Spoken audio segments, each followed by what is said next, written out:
Friends, நீங்கள்லாம் நல்லா இருக்கீங்க நம்புறேன். இந்தியாவோட பட்ஜெட் 2026 to 27க்கான பட்ஜெட்டை 9th வாட்டி இந்தியாவோட ஃபினான்ஸ் மினிஸ்டர் நிர்மலா சீதாராமன் அவர்கள் நேத்திக்கு February 1 அன்னைக்கு தாக்கல் பண்ணியிருக்காங்க. 1 மணி நேரம் 25 நிமிஷம் அவங்களோட உரை இருந்திருக்கு. யுவ சக்திங்கிற ஒரு கான்செப்ட், அதாவது பார்த்தீங்கன்னா யுவ சக்தினா இளைஞர்களின் சக்திங்கிற ஒரு கோர் கான்செப்டை வச்சு தான் இந்த பட்ஜெட்டை டிசைன் பண்ணியிருக்காங்க.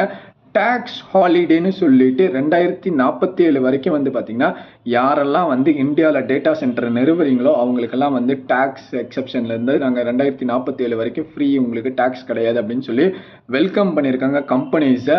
மோர் ஓவர் பார்த்தீங்கன்னா யாரெல்லாம் ஹையர் ஸ்டடீஸு இல்லை ட்ரீட்மெண்ட் அப்ராட்ல எடுப்பாங்க பார்த்தீங்களா, அவங்க எல்லாருக்குமே இந்தியாவிலேருந்து பணத்தை அனுப்பல அதுக்குன்னு ஒரு வரி விதிப்பாங்க. அந்த வரி பார்த்தீங்கன்னா முதல் 5% இருந்தது, இப்போ பார்த்தீங்கன்னா 2% மாற்றிருக்காங்க.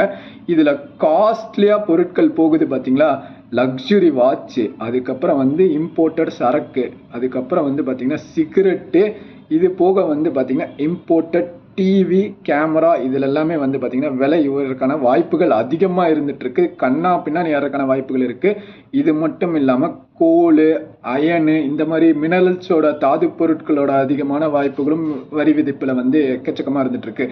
சீப்பாக கம்மியாக என்னென்ன பொருட்கள் இருந்துட்டு இருக்குன்னு பார்த்தீங்கன்னா மைக்ரோவேவ் ஓவன், அதுக்கப்புறம் பார்த்தீங்கன்னா அதோட காம்பனன்ட்ஸ், பார்ட்ஸ், இதெல்லாமே மைக்ரோவேவ் ஓவனோட காம்பனன்ட்ஸ், பார்ட்ஸ் எல்லாமே விலை கம்மியாக இருக்கான வாய்ப்புகள் இருந்துட்டு இருக்கு.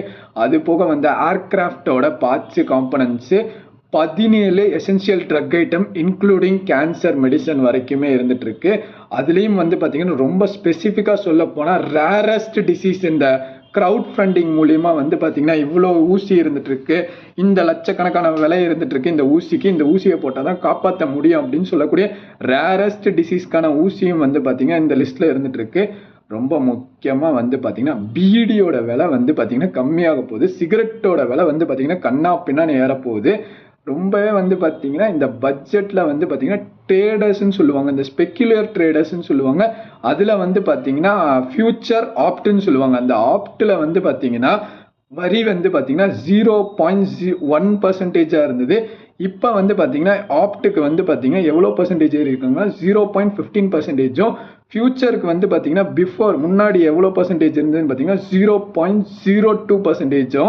இப்போ பார்த்தீங்கன்னா 0.05% வரியை இன்க்ரீஸ் பண்ணியிருக்காங்க.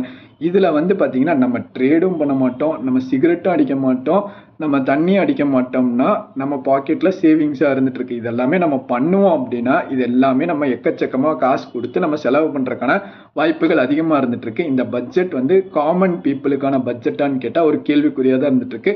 இதை பற்றின கருத்துக்களை நீங்கள் கீழே கமெண்ட்ஸில் சொல்லுங்கள். டாடா, பை பை.